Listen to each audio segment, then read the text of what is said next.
Your father, a beloved figure among Democrats for many, many years. Do you, if you know who he will be supporting or who he'll be voting for, do you care to share with us who he might be voting for? Dick Cheney will be voting for Kamala Harris. Okay. Well, folks, I never in my wildest dreams thought that I would ever be voting on the same side as Dick Cheney, but here we are. Politics definitely makes for some strange bedfellows. If you'd have told me back during the Bush administration that one day I would be agreeing with Dick Cheney and voting alongside him to save democracy, I would have laughed in your face and never thought that was possible. But here we are. I think it's truly a historical moment, and I think more Republicans, W, should come out and do this to show people just how much is at stake come November. Which we really shouldn't be too surprised that Dick Cheney is going to vote for Kamala Harris, because he did have this to say about Donald Trump. There has never been an individual who is a greater threat to our republic than Donald Trump. He tried to steal the last election using lies and violence to keep himself in power after the voters had rejected him. He is a coward. A real man wouldn't lie to his supporters. He lost his election, and he lost big. I know it, he knows it, and deep down, I think most Republicans know it. Lynn and I are so proud of Liz for standing up for the truth, doing what's right, honoring her oath to the Constitution, when so many in our party are too scared to do so. Liz is fearless. She never backs down from a fight. There is nothing more important she will ever do than lead the effort to make sure Donald Trump is never again near the Oval Office. And she will succeed. I am Dick Cheney. I proudly voted for my daughter. I hope you will too. You know, over the last few months, we've heard a lot of right-wing talking heads say that we're the ones that needs to turn the temperature down in the room, and we need to quit calling him a threat to democracy. I would love to see those people have Dick Cheney on their show and say that to his face. I would literally pay good money to see that, no joke. But he realizes what's at stake, and he realizes the threat Donald Trump poses, and I applaud him for coming out and saying that, and I'm glad to hear that he's going to be voting for Kamala Harris. And right here is the moment where Liz Cheney said she will be voting for her too, and she makes an excellent point, folks. At this point in the game, you can't just write somebody in. You can't vote third party. You got to get behind Kamala Harris. Listen to Liz right here. I think it is crucially important for people to recognize not only is what I've just said about the danger that Trump poses something that should prevent people from voting for him. But I don't believe that we have the luxury of writing in candidates' names, particularly in swing states. And as a conservative, as someone who believes in and cares about the Constitution, I have thought deeply about this. And because of the danger that Donald Trump poses, not only am I not voting for Donald Trump, but I will be voting for Kamala Harris in this case. You know, I do hear a lot of people from time to time say things like, well, I'll just write somebody in. And I feel like a lot of times they say that because they don't want to disappoint their parents. Maybe they have a mom that's really, hardcore one way and a dad that's hardcore the other, or they got family members that's, opposed, and they just kind of want to shoot down the middle so that at Thanksgiving dinner they can say, well, I wrote in so-and-so. But folks, the stakes are too high to do that. And it's not just about the president. It's about defeating every election denier out there. And I'm so glad that Liz Cheney drove this point home. Have to defeat election deniers. It's not just Donald Trump, it's election deniers.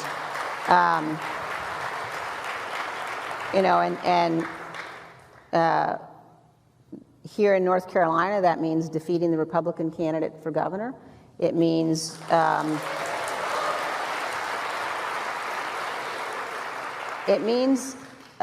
defeating the Republican candidate for the superintendent of public instruction here in North Carolina. But we, as a nation, as a republic, we can't elect people who will only certify elections that they agree with the results, that they win. We have to elect people who are going to be honorable and honest stewards of the public trust. And that's certainly true in this election cycle, more than it's ever been. We have got to defeat election deniers, and we also have to start working to restore faith in our democracy and in our system. And I know that's going to be easier said than done, because Donald Trump has done a whole lot of damage to it. And it's not going to be an easy task, but we start by defeating election deniers and making sure that the people in place respects our democracy, respects our rule of law, respects the system.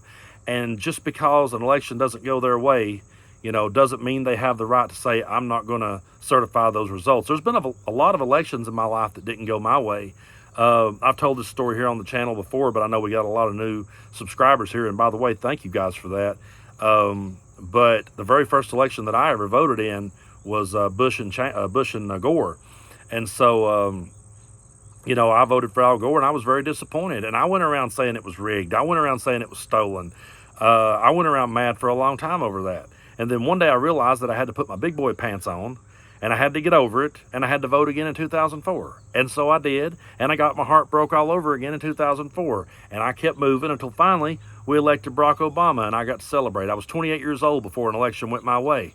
But at no point did I think, you know what, I'm going to go storm the Capitol. I'm going to beat a police officer over the head. That just never entered my mind, because Al Gore and John Kerry and Democrats weren't sitting there planting conspiracy theories in my head and getting me all worked up. But that's what happened with Donald Trump and the people that he sicked on the Capitol. But in this next clip, Liz Cheney is asked, how should Kamala Harris go about debating Donald Trump? And her answer is absolutely priceless. Take a look. I think that,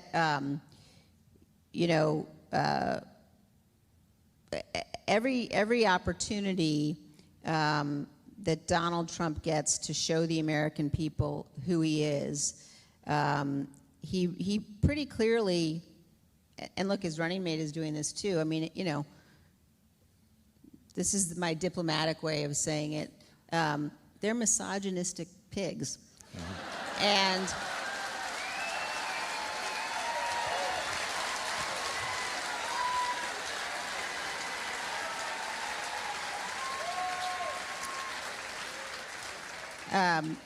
I think that will become clear. I mean, I think that the Vice President Harris has demonstrated, particularly if you watch the speech we were talking about at the convention, right, a focus on seriousness and substance and policy, I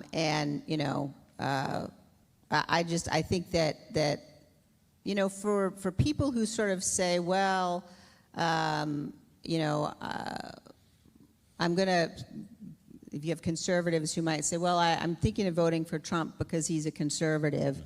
Mm-hmm. He is not a conservative. And when you look at the contrast in terms of policies, for example, when it comes to things like NATO, when it comes to things like the support of Ukraine, when you look at the proposals that he's made to impose massive tariffs, for example, I think that there are a whole range of policy issues that raise very serious concerns. But we would sometimes you hear from Trump supporters that they want to just let Trump be Trump, and I endorse that. Let that guy go, because the more people see him, and the more frankly, at the end of the day, I think that women around this country, we've had enough. We've had enough. I love how she just took off the gloves right there and just called them for the misogynistic pigs that they truly are. It's high time that someone said it and don't back down off of it. And so, never thought I would be sitting here agreeing with Liz and Dick Cheney, but I applaud them both for standing up for this, because the stakes are way too high. And she's absolutely right.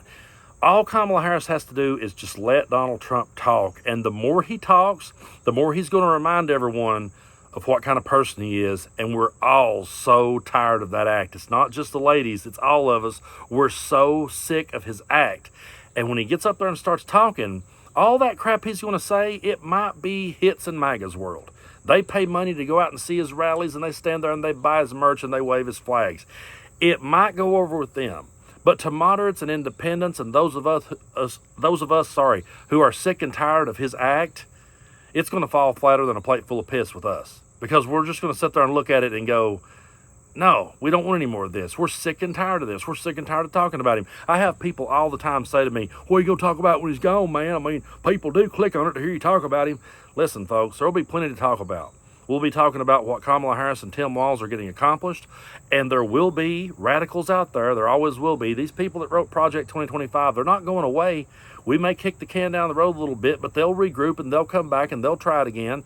And we can't be fooled or duped by them when they try to. There will always be extremism out there. They will always be coming, trying to do their Dollar General impressions of Trump, and they will fall flat. I really don't think that anyone else will be able to pull off his act for whatever reason. And I'm not even going to say that he's good at it. I'm just going to say that it works for him. It has worked for him. He has been able to dupe and grift people into buying Bibles and gold stickers that I've not saw one pair around here, by the way. I've not saw them. I've saw people sharing them, but I've not saw anyone have them on out in town. But it does work for him for whatever reason. But I think when the people tries to pick it up, like the J.D. Vances and other people who's going to try to pick up that act and run with it, they're going to fail. So there'll always be plenty to talk about. But I am really glad to see more prominent Republicans coming out and speaking up. And again, I hope to see W do the same. Before Donald Trump, he was my absolute least favorite president. I didn't think it could get any worse. And you know what? I got to be brutally honest with you folks. There was a time that I worried about what Bush and Cheney might do. There was. Because back during those times, and I would say this to their faces, back during those times when they had the whole color-coded chart about the terrorism going up and down, I really had this fear that it would come election time and they would say that we were going to be under attack and they would try to stop the election from happening. I did worry about that. And looking back, I realized, well, okay, when their time was up, they went home. And they didn't sit around criticizing the next administration. They just stayed out of it. But they came back when it mattered. And I'm not giving them a pass. I still don't think they were a good administration by a long shot. Don't think that this means I'm in love with them now and giving them a pass for all they did during the Bush years. But at least they're standing with us right now at this crucial moment in American history. So for that, yeah, I applaud Dick Cheney and his daughter Liz. Never thought I'd say it.